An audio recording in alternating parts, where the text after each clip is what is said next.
So today I need your help, and I'll explain why in a moment. I'm always fascinated by what an ounce of gold would buy at times in the past, throughout history. So my idea is to make a reference video of now and also look back at some of the costs of the future. So if we make a reference video of 2023, we can see basically what things are costing, and I'll talk you through some of the problems and issues I'm having as we go along. So the idea is to make a reference video, and I'm curious what you think I should include and perhaps what you think would be most useful. Now, an ounce of gold has always been an ounce of gold. No matter when you look at it in history, it's still 1 ounce of gold. But the price in fiat terms, so in pounds and dollars, has obviously varied. Now, I'm curious to compare to the actual, amount of stuff you can buy throughout history. For example, what you could buy for a single sovereign in 1820 and what you could buy for a single sovereign now. So anyway, with this reference video, I want to include different things, but I'm having some problems like the great variance of the actual cost of things in our everyday lives. So I'll give you an example. So the first problem, you could look at, say, the average house price in the UK, which according to latest data in October 2023 is £288,000. Or, I'll explain this maths in a minute, around about 185, 186 ounces of gold. So that's a simple one. We can look at the official ONS government statistics. If you're interested, ons.gov.uk. You can find the average house prices there. So we could look at simply the average prices, and look at what a national average is, and then obviously divide it by what we think the average price of gold was in the year. So sounds simple enough, but it doesn't necessarily equate to, realistic costs for a lot of people. So for example, you might be in an area where £288,000 would buy a mansion. Not sure where you'd be, maybe you'd be somewhere remote in the north, or you might be somewhere down south where you're thinking, couldn't even get a flat for that, couldn't even get a garage or a lockup. It just depends so much on the area and also on the type of house. So even in sort of smaller areas in the north where prices are typically cheaper, you might have a couple of particular roads where the house prices are greater because they're larger houses, they cost more, and they're just bigger plots and things like that. You might have an area where they're small terraced houses or something along those lines. So it's hard to get an exact figure and a realistic figure for everybody. So another one would be, for example, minimum wage. So apparently, the 1st of April 2023, the minimum wage for the UK would be £10.42 per hour, and that would be for somebody who's 23 or above. Now, in 2024, that's going to apparently rise to £11.44, which rough maths is like 8% increase.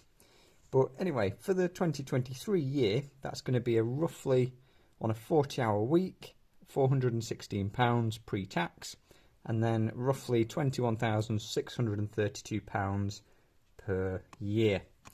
So if we equated that to our average gold price, we're looking at like 14 ounces of gold for a year's work on minimum wage. But again, there's a lot of variations in wages. Some people are going to be working overtime, some people are going to be in a higher paid job. There's just not that simple to calculate. So I don't know, 21,000 if anyone's earning that and buying gold, or whether people are, in the higher income bracket to begin with.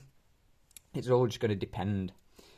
So yeah, if we look at the actual gold price, where I've basically formed my rough starting figures on, I estimated that the average price is around about £1,550 in pounds, so £1,550 for 1 ounce of gold.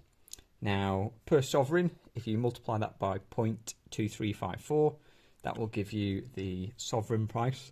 I didn't just calculate that ahead of time, so I'm not going to work that out in my head, but you're going to be looking at just under a quarter of that.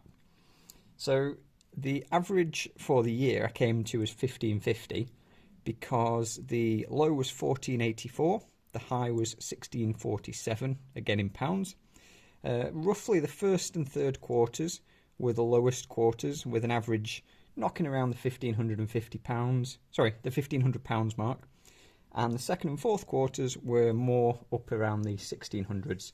So that's why I've just, as a rough ballpark, come to the 1550. Now we could take the daily close, or we could take the daily open, or we could take the daily average. We could work out, but I'm going to say roughly 1550 just off the top of my head. So feel free to have a look at the gold chart for the year if you are curious yourself. And basically we're going to use that to divide by the different expenses. Another one that there's a lot of variation in is something called council tax, which in the UK, the local councils, they use this money to to pay for essential services in the public, like street lighting, like cleaning up litter, the trash, disposing of waste, maybe maintaining parks, apparently highways. If you've ever been to the UK and seen a UK road, I don't know what kind of maintaining they're doing. Roads are falling to bits. But anyway, enough about that. The UK, like I say, has council tax. So any property which is lived in, if you're living in a house, then typically the occupant will pay the council tax. So if you are renting the house, you'll probably be liable for it. If you're renting the whole house, if you are owning the house and living in it, then again, you'll be liable for the council tax. Now, this figure varies wildly from around about £1,000 to around £5,000. Now, the council tax bands were put in place, and there's 8 bands from A to H. Basically, the higher band is based on a higher property price, but it's not calculated on current prices. It's calculated on expected prices from 1991. So if you were living in a bigger house, generally it's going to be a higher band, but it does again depend a little bit on the area. And also different councils set different rates. For example, if you look at band D, which is like roughly in the middle, the variation is from about 1452, so just under an ounce of gold, to around about £2,049, which is about an ounce and a quarter, isn't it? So somewhere in the middle, 1751 is about 1.12 ounces of gold per year. But again, it does depend. My council tax is around £3,000. It's not the most expensive region for council tax, but being in a higher property band, it means that I'm paying some of the higher in the area, which just is what it is. You can't really get out of it, but I'm paying closer to two and a bit ounces of gold equivalent, whereas some people would be paying less than 1. Some people were paying 3 or 4.